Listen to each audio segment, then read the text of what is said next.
L Shaddai El Shaddai సర్వశక్తిమంతుడా, El Shaddai El Shaddai సర్వశక్తిమంతుడా.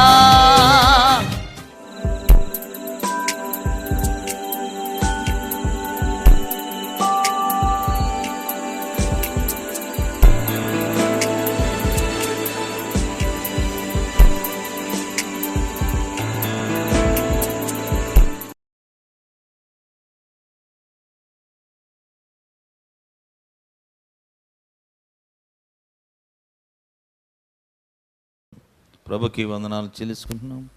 ప్రియమైనటువంటి దేవుని బిడ్డలకు ప్రభువును వందనాలు చెల్లిస్తున్నాం. ఈ దినము దేవుణ్ణి ప్రేమించే వారికి ఏంటి ప్రతిఫలం అనేది మనం ధ్యానం చేద్దాం. దేవుణ్ణి ప్రేమించే వారికి మొట్టమొదట యోహాను సువార్త 14:23లో యేసు ఒకడు నన్ను ప్రేమించిన వాడైతే నా మాట గైకొనును, అప్పుడు నా తండ్రి వాణ్ణి ప్రేమించును, మేము వాని యొద్దకు వచ్చి వాని యొద్ద నివాసం చేస్తాం. ప్రార్థన చేసుకుందాం. పరిశుద్ధుడైన తండ్రి, నిశ్చయంగా ప్రభా నీకు వందనాలు స్తోత్రాలు చెల్లిస్తున్నాను తండ్రి. ఎన్నిక లేనివని ప్రభా నీ పాదాల దగ్గర కూడిన తండ్రి, కొద్ది నిమిషాలు తండ్రి నా మాట కాక నీ మాటగా నీ బిడ్డలతో నాతో మాట్లాడు ప్రభా. సమస్తం ఆయన నీ పరిశుద్ధాత్మ మాట్లాడి సహాయం చేతండి. ఈ లేఖనాలు అయినా ప్రతి విడికి నాకు గ్రహించే మనసును దయచేయండి. వాకానికి ఆటంకలు ప్రతి ఆటకాన్ని శ్రమలు బంధించి ప్రభా నీ సన్నిధి మిండిగా మాకు సహాయం చేయమని యేసయ్య పరిశుద్ధ నామమున వేడుకున్నాం తండ్రి. యేసు ఒకడు నన్ను ప్రేమించేవాడైతే నా మాట గైకొనును, అప్పుడు నా తండ్రి వాణ్ణి ప్రేమించును, మేము వాని యొద్దకు వచ్చి వాని యొద్ద నివాసం చేయము. అంటే తండ్రి కుమారుడు ఇద్దరు వచ్చి నివాసం చేస్తూ ఉన్నాడు. ఇప్పుడు దేవుడు ప్రేమిస్తే ఆయన మాట, ఎవరన్నా ప్రేమిస్తే ఆయన మాట వింటాడు. ఇప్పుడు నీ కుమారుడు నీ ప్రేమిస్తే నీ మాట కరెక్ట్గా వింటాడు. ఒకవేళ ఇదే మాట మోడీ గారు అన్నారనుకో, ఒకవేళ మోడీ గారు మీ ఇంటికి వస్తే ఎట్లుంటుంది? నీ బజార్ అంత ఎట్లా ఉంటుంది? ఎంతో సుందరవందరంగా ఉంటుంది. ఆయన కూర్చుని ఆ సీటు కానీ కుర్చీ కానీ ఆయన విశ్రాంతి తీసుకోవాలనుకో ఎట్లా ఉంటుంది నీ హౌస్? దాని రూపురేఖలే మారిపోతాయి. అంటే దేశాన్ని పరిపాలించే ఒక అధిపతిని ఇంటికి వస్తే అంత ధనిత దేవుడు నీకు ఇస్తున్నాడు. ఈ ప్రపంచాన్ని ఏలుతున్న ఆ మహాదేవుడు నీలోకి వస్తే మరి నీ ఆశీర్వాదాలు ఎట్లా ఉంటుందని ఒకసారి ఆలోచించాలి. ఏదన్నా తక్కువ చేస్తాడా? యేసు ప్రభువు ఎక్కడుంటే అక్కడ, పేతురు అత్త ఇంట్లో అడుగు పెడితే జ్వరం బారిపోయింది. అర్థం చేసుకోండి. ఆయన ఎక్కడ ఉంటే అక్కడ సకల ఆశీర్వాదానికి కారణభూతునైన దేవుడు. అందుకని మనం యేసు ప్రభువును ప్రేమిస్తున్నాము అంటానికి ఏమన్నా ఉందా ఆధారం? అంటే ఏమి కనపట్లా. ఆయన మనల్ని ప్రేమిస్తున్నాడు అంటానికి ఆధారం చాలా ఉన్నాయి. కానీ మనం దేవుడిని ప్రేమిస్తా అంటానికి కనపట్లా. కానీ దేవుడిని ప్రేమించేవారు ఉన్నారు, దైవ గ్రంథంలో ఉన్నారు. ఉంటేనే కదా చెప్పింది. అట్లా అందరూ మనలాగా ఉండరు. కొంత లోకం కొంత ప్రభువుని ప్రేమించరు కాదు, దేవుడిని పూర్తిగా ప్రేమించిన వారు ఉన్నారు.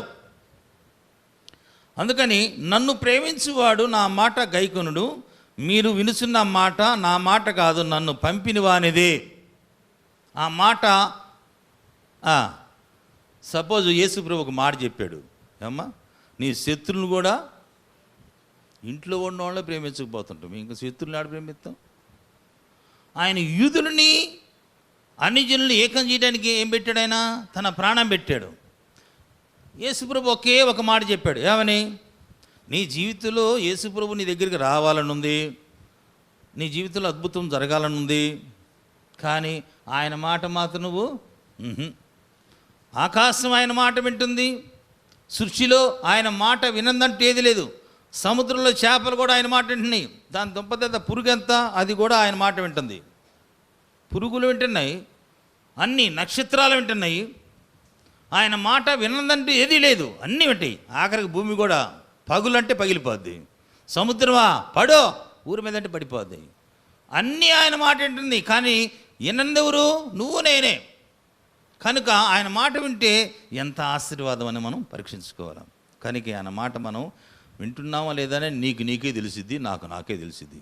అందుకని ఆయన మాట మనం విని గైకొనాల. ఏమిచ్చాడు? ఒకే యేసు ప్రభు ధర్మశాస్త్రం మోషే ద్వారా అనుగ్రహించాడు 10 ఆజ్ఞలు. కానీ అందులో ఒక్కటి తప్పిపోతే ఈ 9 యేసు ప్రభు ఒక ఆజ్ఞ ఇచ్చాడు. ఏమింది? మీరు ఒకరేడల ప్రేమ కలిగి ఉండమన్నాడా? ఉంటున్నావా? అబ్బే దాస్తదే. అర్థం చేసుకోండి. కనుక దేవుడు ప్రేమించే వారికి తండ్రి, కుమారుడు, పరిశుద్ధాత్మ దేవుడు ఈ ముగ్గురు వచ్చి నీ ఇంట్లో ఉంటారు. ఇక ఏది నీకు తక్కువ కానే కాదు. అప్పులు అసలు ఉండవు, రోగాలు అసలు ఉండవు. మన సహోదరుడు 16 లక్షలు అంట అప్పు. ఏది 7 లక్షలు వడ్డీ కట్టాడంట, 8 లక్షలు అప్పు. అంటే కొంత డబ్బు చేతిలో ఉంది. ఇల్లు కట్టుకున్నప్పుడు 18 లక్షలు 19 లక్షలు అయింది అయ్యా. ఆ తర్వాత కొంత అప్పు తెచ్చుకున్నారు, ఇల్లు కట్టుకున్నారు. మొత్తానికి తెచ్చుకుంది 9 లక్షలు అప్పు, దానికి వడ్డీ 7 లక్షలు, మొత్తం 16 లక్షలు. ఇస్తీర్ బండి మీద వాళ్ళ ఆవిడలు చేతి పనుల మీద అప్పు తీర్చుకున్నారు. హల్లెలూయా! దేవుడు ఎంత ఆసక్తి అనేది ఒకటి ఉండాలి. గుర్తుపెట్టి అనేకులు చేస్తామంటారు కానీ చేయలేకపోతారు. ఆ సహోదరుడు పరిచయం చేస్తాడు. మరి మొట్టమొదట 4 గంటలప్పుడు వచ్చి అక్కడ గేట్ దగ్గర తలుపు తీయకపోతే అక్కడ ప్రార్థన చేసుకునేవాడు. అతని బాధను పరిస్థితిని బట్టి దేవుడు ప్రేమించాడు కాబట్టి దేవుడు నాకు సహాయం చేస్తాడని తన కుమారుడు విషయంలో సహాయం చేసినప్పుడు ఈ సాకలపాలెం అంతా కూడా మరి దేవుడు ఆశ్చర్యంగా చెప్పుకునేటట్టుగా ఆయన గొప్ప సాక్ష్యం ఉన్నది మనం తెలుసుకోవాలి.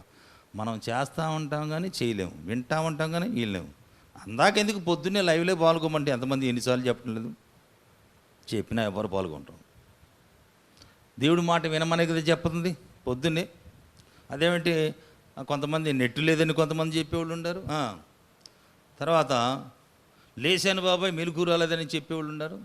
సాకులు కాదు చెప్పదు. నువ్వు దేవుడి పట్ల ఎంత ఆసక్తి ఉన్నదని మనం తెలుసుకోవాలి. ఒక వ్యక్తి దేవుడి పట్ల ఎంతో ఆసక్తి కలిగి ఉన్నాడు. నువ్వు దేవుడి పట్ల ఆసక్తి కలిగి ఉంటే వింటావు. దేవుడు సన్నిధిలో మోషే లేవటానికి తడువు చేశారు. ఇప్పుడు 6 సార్లు తిరిగారు ఒక్కొక్కరు. కొంతమంది కూర్చొని ఉన్నారులే. మొత్తానికి ఉపవాస ప్రార్థన కదా ఇప్పుడు మనం చేస్తుంది. అర్థం చేసుకుని 6 సార్లు తిరిగారు. మోషే దేవుడి సన్నిధిలో ఎన్ని దినాలు ఉన్నాడమ్మా? 40 దినాలు ఉపవాస ప్రార్థన చేస్తుంటే దేవుడి సన్నిధిలో మోషే లేవటానికి తడువు చేశాడంట. మనం చీమ చిట్టుకంటే చాలు మెలుగు వచ్చేస్తుంది, బయటికి వెళ్ళిపోతాం. తప్పదు, అట్లా ఉండకూడదు.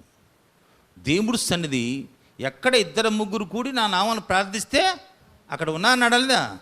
ఇప్పుడు ఆయన నువ్వు అటు ఇటు తిరగడం ఆయన చోట్ల ఏది నీ ఆసక్తి? ఎవరింటికి వచ్చాడు చూడండి. లూకాసు వార్త 19:2 అధ్యాయంలో ఒక అతను పాపే, జనం దృష్టిలో పాపే, కానీ దేవుడిని చూడాలి అనే ఆసక్తి అతనిలో రగులుకుంది. దేవుడు అనేకమైన కార్యాలు చేస్తున్నాడు. ఏమని? చనిపోయిన వారిని బతికిస్తున్నాడు, కుంటి వారిని నడిపిస్తున్నాడు, చెవిటి వారిని వినికిడిస్తున్నాడు, మగవారికి మాటిస్తున్నాడు. భూలోక పట్టజాలంత కార్యాలు ఆయన చేస్తున్నాడు. వార్త ఆయన విని ఈయన ఎట్లుంటాడో చూడాలా నాకు ఆశ కలిగిన దానికి. ఆయన పొట్టివాడైనందువల్ల, పొట్టివాళ్ళకి తెలివి ఎక్కువ ఉంటారు మామూలుగా, ఆ తెలివితేటలు పనికిరావు. పొట్టివాడైనందున దేశప్రభుని చూడటానికి వీలు పట్టల. అయితే ఆయన ఒక పని చేశాడు. ఈ దారిని యేసుప్రభు వస్తున్నాడు కాబట్టి కంపల్సరిగా నేను ఆయన చూడాలా. పరిగెత్తుకుంటూ ఆ జనసమూహంలోంచి పరిగెత్తుకుంటూ వెళ్ళి ఏ చెట్టు ఎక్కాడు? మేడి చెట్టు ఎక్కు కూర్చున్నాడు. గుర్తుపెట్టుకోండి. ఆ చెట్టు మీద కూర్చొని యేసుప్రభు ఆ పొట్టివాడైనందువల్ల జనసమూహం అడ్డం ఉండేవారికి ఆయన చూడటానికి వీలు కావట్లా. ఈయన పొట్టోడేమో ఆయన జన మధ్యలో ఉండే. ఇక చెట్టు మీద ఉండి కళ్ళుతో విప్పి ఆశగా చూస్తున్నాడు యేసుప్రభుని. ఆయన జనసమూహంలో అక్కడికి రావడం తోటే ఎవరిని చూశాడు యేసయ్య? హల్లెలూయా! అది గుర్తుపెట్టుకోండి. నీ ఆసక్తి దేవుడు చూస్తాడు. ఎందుకు ఓరక ఎన్ని సంవత్సరాలు దేవుడి మందికి వచ్చిన ఆసక్తి లేకపోతే ఉపయోగం ఉంది. మళ్ళీ దేవుడు నామానికి అవమానం. మళ్ళా మా జీవితంలో ఏం కార్యం జరిగింది అట్లా సగంలో వచ్చి మారిపోయి బ్రేక్ అయిన వాళ్ళు చాలామంది ఉన్నారు. ఆసక్తి కావాలా, దేవుడి సన్నిధికి వచ్చేదానికని ఆసక్తి కావాలా. కొంతమంది శ్రమలు, బాధలు, శోధనలో ఉన్నప్పుడు అరగంట ముందు వచ్చి ప్రభువా ఈ విషయంలో నాకు సహాయం చేయని కన్నీళ్లతో వేడుకున్న వాళ్ళు ఉండారు. దేవుడు కంపల్సరిగా వాళ్ళ ప్రార్థన ఆలకించాడు. వెంటనే యేసు ప్రభు చెట్టు మీద జక్కయ్యని చూశారు. జక్కయ్య, నేడు నీ ఇంట్లో ఉండాలనుకుంటున్నా, దిగిరా అంటంతో చుట్టుపక్కల ఉన్నారు. పొద్దున్న నుంచి మేము మీ ఎంబడి ఉంటే ఈయనేంది పాపిని ఇంటికి పోతున్నాడు అని చెప్పి అందరూ సనుక్కున్నారంట, అందరూ గొనుక్కున్నారంట. అంటే ఆ జక్కయ్య ఆసక్తి చూశాడు. అక్కడ రావడంతో యేసు ప్రభు దృష్టి ఎక్కడ పడింది? ఆ చెట్టు మీద ఉన్న జక్కయ్యని చూశాడు. కానీ ఈ చుట్టుపక్కల 5,000 మందిని ఎవరిని చూడలా. 5,000 మంది ఉన్నారు, కానీ ఎవరు యేసు ప్రభు ఆయన చేసే కార్యాలు ఊరక చూడటానికి, ఆయన వస్త్రం ముట్టుకుంటే స్వస్థత వస్తుంది, ఆయన పట్టుకుంటే స్వస్థత వస్తుంది అనుకునేవాళ్ళు. కానీ హృదయంలో ఆయనే చూడాలనే ఆశ ఎవరికి లేదు. ఎవరికి ఉంది? అందరికంటే ముందుగా వెళ్ళాడు, పరిగెత్తుకుంటూ వెళ్ళి మేడి చెట్టు ఎక్కి కూర్చున్నాడు. ఆ జక్కయ్యకి ఆసక్తి ఉంది. అంటే మనిషి హృదయం ఎవరికి తెలిసిద్ది? యోహాను సువార్త 2:24లో మనిషిని ఆంతర్యాన్ని ఎరిగినవాడు. జక్కయ్య ఎంత ఆసక్తి కలిగి ఉన్నదో ఎవరికి తెలుసు? యేసయ్యకి తెలుసు. ఆ ఆసక్తిని బట్టి జక్కయ్య, నేడు నీ ఇంట్లో ఉండాలనుకున్నారా అంటే సంతోషంతో జక్కయ్య దిగి యేసు ప్రభువుని చేర్చుకున్నాడు. హల్లెలూయా. ఈ చుట్టుపక్కల ఈ మాటలన్నీ ఎవరన్నారు? 190,000 అనుకోని, నీకెందుకు, రాయికి సక్కలికి వెళ్ళుంటుందా? కానీ జక్కయ్య ఏం తీర్మానం కలిగి ఉన్నాడండి? నేను ఎవరి దగ్గరైనా ఒక వంతు తీసుకుంటే 4 వంతులు ఇస్తా అన్నాడు. నా ఆస్తిలో ఎవరిని ప్రేమించాడు? దేవుని ప్రేమించాడు. అలా ఒకసారి ఆలోచించండి. నీ ఆస్తిలో సగం భాగం ఇస్తే నీ గిన్నె నిండి పొర్లి పారిద్దంట. సామెతలు 3:9లో రాయబడింది, గిన్నె నిండి పొర్లి పారిద్దంట నీ ఆస్తిలో సగభాగం ఇస్తే. మనం ఎందుకు ఇస్తాం? మళ్ళీ ఒక దినాన్ని మొత్తం వదిలిపెట్టి పోవాల్సిందే. ఏవి మనమిటి రావు.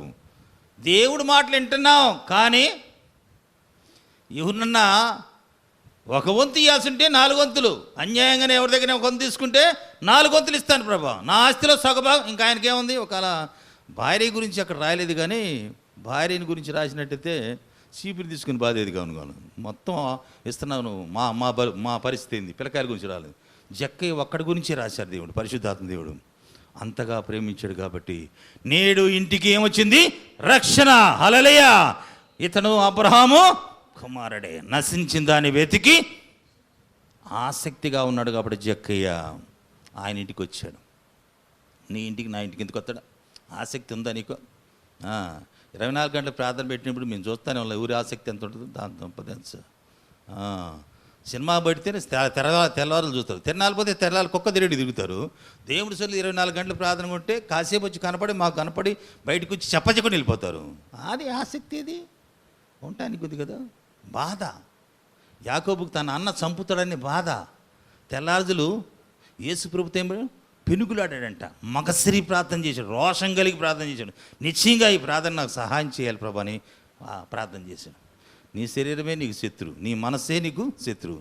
అందుకని ఆసక్తి అనేది చాలామందికి లేదు. అనేకులు ప్రవేశిస్తారు, కానీ ప్రవేశించేవారు కొందరే. యోహాను కాలం మొదలుకొని పరలోక రాజ్యం ఎట్లా ఉంది? బలాత్కారంతో ఉన్నది. చాలా అడ్డం వస్తాయి. నీ కుటుంబం అడ్డం వస్తుంది, నీ బంధువులు, నీ బిడ్డలు. అది ప్రభు మార్గంలో నడవకుండా ఆసక్తి కుంగదీస్తాడు సాతాను. అనేకులు చుట్టుపక్కల కూడా అడుగుతారు, మీరు దేవుణ్ణి నమ్ముకుంటారే, మీకు ఎందుకు వచ్చింది పరిస్థితి అని. ఆసక్తి అనేది తక్కువ. అందుకని యేసు ప్రభువుని ప్రేమించే వాళ్ళకి ఎట్లా ఉండదు? యేసు ప్రభు ప్రేమిస్తే ఆయన మాట మనం వింటాము.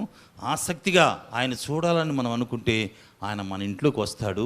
జక్కయ్య సంపూర్ణమైన సమర్పణ కలిగి ఉన్నాడు. అబ్బా ఎంత ఆనందం అంటే జీవగంధలో ఆయన పేరు రాయబడింది. ఎన్ని సంవత్సరాల ఈ భూమి ఆకాశం ఉన్నంత వరకు ఇప్పుడు ఎంతమంది జక్కయ్య పేరు పలకరించారు? ఒకసారి ఆలోచించండి. ఎన్ని నోళ్ళు పలకరించినాయి ఒకసారి గమనించండి. అందుకని దేవుడు రోమపత్రిక 8వ అధ్యాయం 28 స్తోత్రం. ఆయన సంకల్పం చొప్పున పిలువబడిన వారికి మేలు కలుగుటకై సమస్తము సమకూడి జరుగుతున్నవని, అది దేవుణ్ణి ప్రేమించే వారికి ఆయన సంకల్పం. అంటే అర్థమైందా?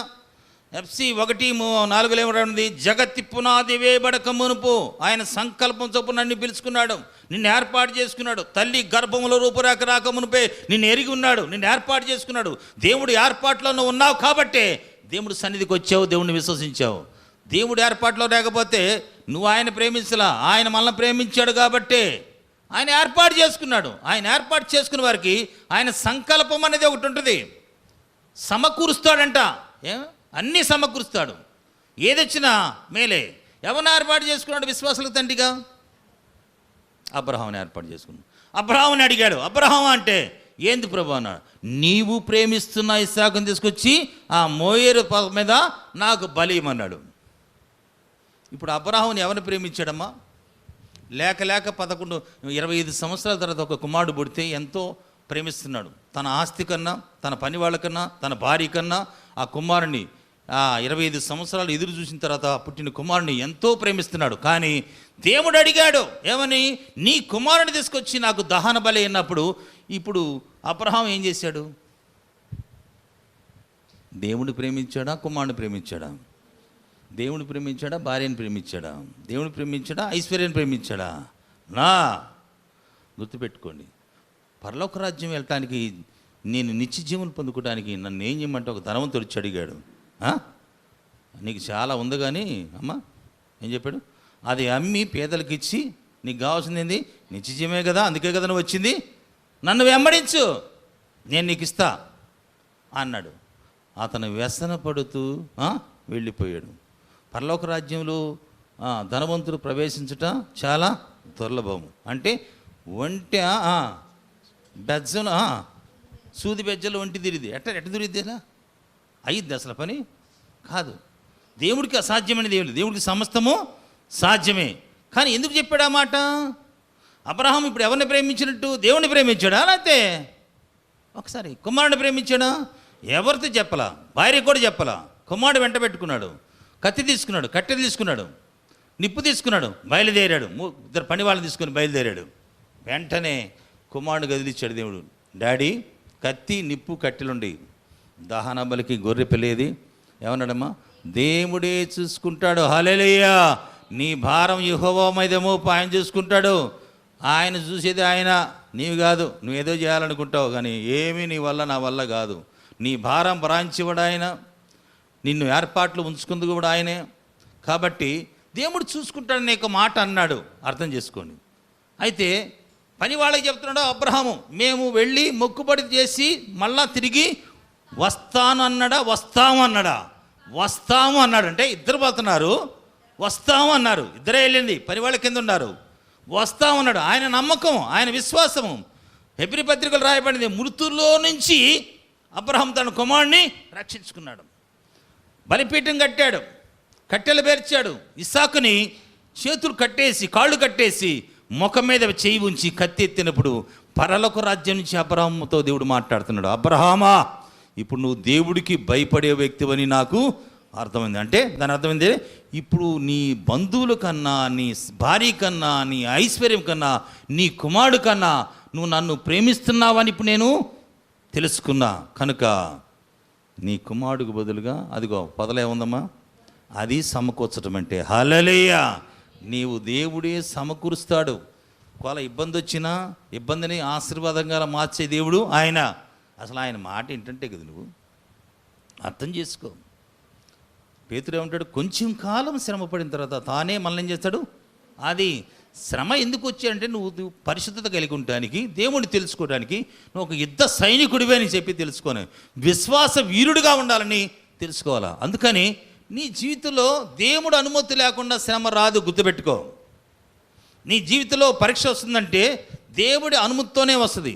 యోబు దగ్గరికి ఎట్లా వచ్చింది పరీక్ష? దేవుడు పర్మిషన్ ఇస్తే వచ్చింది, కానీ ఆయన పర్మిషన్ లేకుండా తల వెంట్రుకలు ఒక్కటి కూడా రాలదు. తల వెంట్రుకలే ఆయనకి లెక్క ఉంటే ఒక్కసారి ఆలోచించు, నీ మీద ఆయన దృష్టి పెట్టడా? కాబట్టి దేవుడు ప్రేమించే వారికి ఆయన సంకల్పం పిలవబడే వారికి మేలు కలగటానికి సమస్తము సమకూరుస్తాడు. అబ్రహాముకు సమకూర్చాడా లేదా? నీకు సమకూరుస్తాడు. ఏమి సమకూర్చాలో ఆయనకు తెలుసు. ఈ లోపల ఎన్ని మాటలు మాట్లాడతాం మనం. అబ్రహాం అట్ట మాట్లాడలా, తన భార్యకి చెప్పలేదు, కుమారుడు కూడా చెప్పలేదు, పనివాళ్ళు వెంట పెట్టుకున్నాడు. వెంటనే దేవుడు చెప్పిన మాట, దేవుడు అడిగిందేని ఇవ్వటానికి బయలుదేరాడు. ఇప్పుడు దేవుడిని ఎవరు ప్రేమించాడో? అబ్రహాం ప్రేమించాడు. కాబట్టి అబ్రహాము విశ్వాసులకు ఏమయ్యాడు? తండ్రి అయ్యాడు. మరి యేసు ప్రభు అంటాడు, తండ్రి నువ్వు నాకు అప్పచెప్పిన పని నేను సంపూర్ణంగా నెరవేర్చి నీ నామానికి మహిమ చేస్తే అన్నాడు. యోహాను సువార్త 17:3 అనుకుంటా.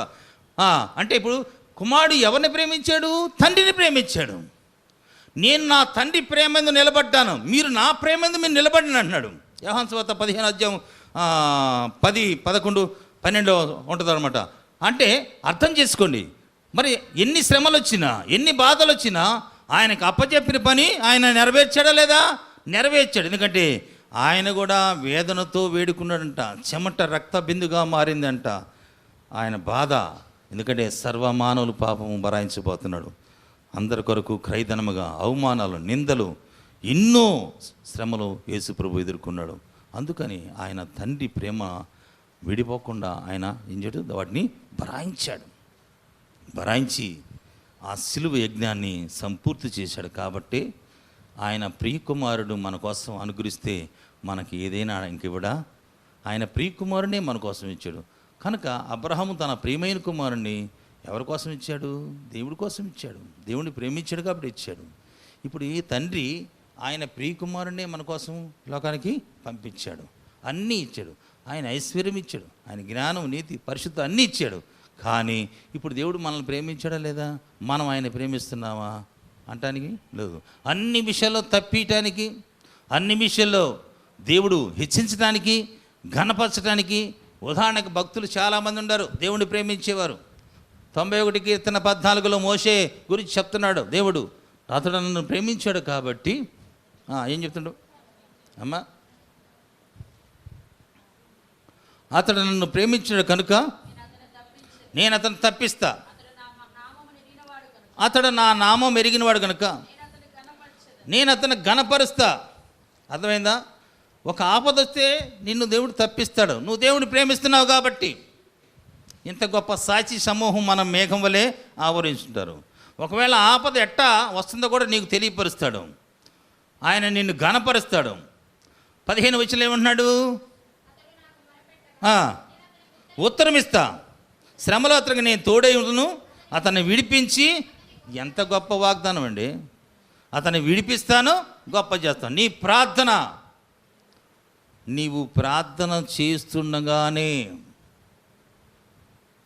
65 యెషయా గ్రంథంలో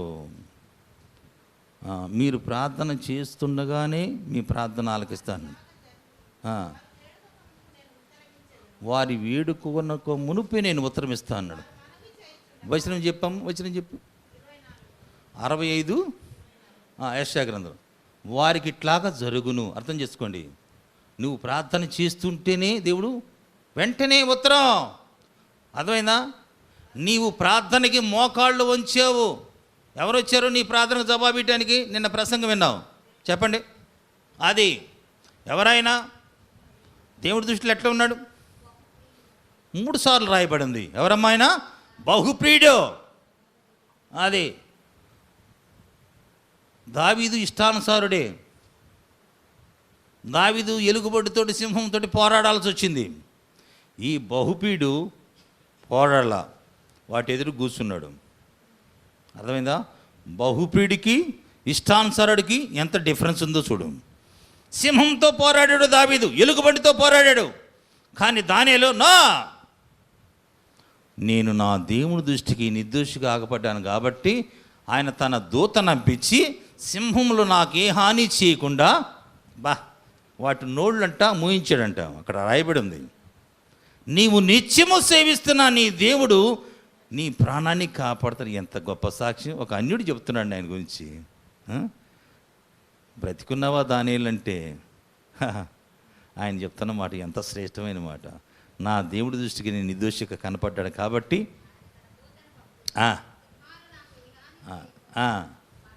అది దూతను పంపిస్తాడు. గుర్తుపెట్టుకోండి. అంటే ఆయనకి ఇష్టమైన కార్యాలు చేసాడా లేదా? ఆయనకి ఇష్టంగా ఉన్నాడా లేదా?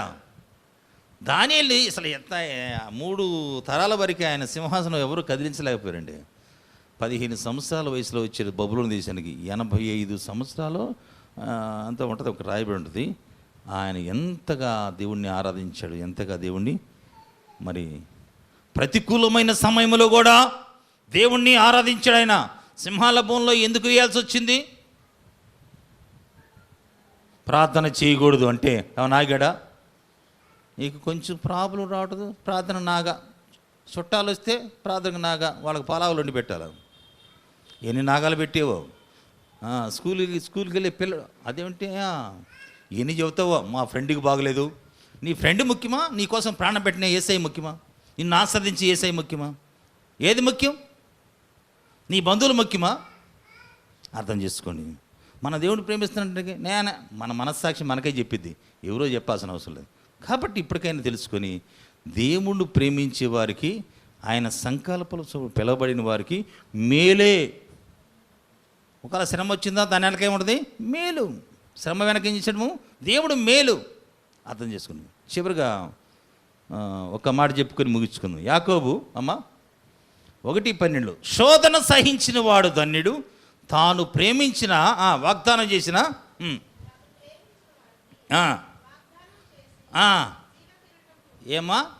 ఏం కిరీటము? జీవ కిరీటము. తాను ప్రేమించాడు కాబట్టే, నువ్వు శోధనలో సహించావు కాబట్టే. ఏబురు గురించి మనం తెలుసుగా, ఎన్ని సహించాడు ఆయన. చివరిలో ఏం పొందుకున్నాడు? 2 అంతల ఆశీర్వాదాలు పొందుకున్నాడా లేదా? కానీ శోధన అనేది వస్తుంది. శోధన లేకపోతే నువ్వు క్రైస్తవుడివి కాదు.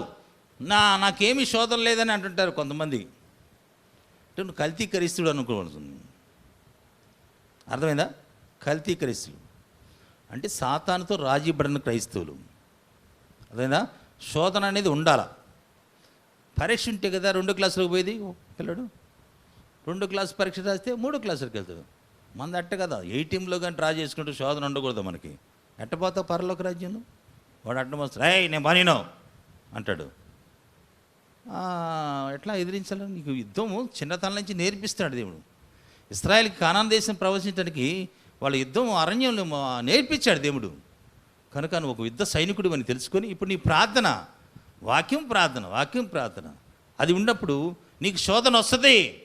ఇశ్రాయేలు ప్రార్థన చేయటానికి సమూయేలు ఆయన మిస్పాలో కూడుకుంటే శత్రువులు ఊరుకున్నారా? చాడు. యేసుప్రభు 40 దినాలు ప్రార్థన చేసి ఎవరు ఎదురొచ్చారు? గుర్తుపెట్టుకోండి. అందుకని శోధన సహించిన వాడు ధన్యుడు, తాను ప్రేమించిన వాగ్దానం ప్రకారము ఏమిస్తాడు? జీవ కిరీటం.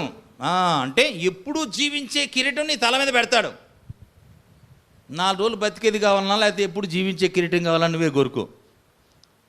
శోధన సహించాలి ప్రతి ఒక్కరు. యేసుప్రభు సహించాడు, మన భారం ఆయన భరాయించాడు, మనల్ని కూడా సహించమన్నాడు. సాధారణంగా మనుషులు కలుగు శ్రమ తప్ప, శోధన తప్ప నీకేది రానీడు. తగు మాత్రమే ఇస్తాడు.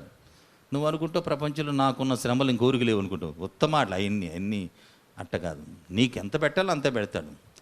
ఏవు మహాభక్తుడు కాబట్టి ఏవు రోజుకి 12 గొర్రెపిల్లలు అర్పిస్తాడు తెలుసా. ఆయన భక్తి ప్రతి ఉదయము అరుణోదయము తన బిడ్డల గురించి ప్రార్థన చేస్తాడంట. అరుణోదయమే.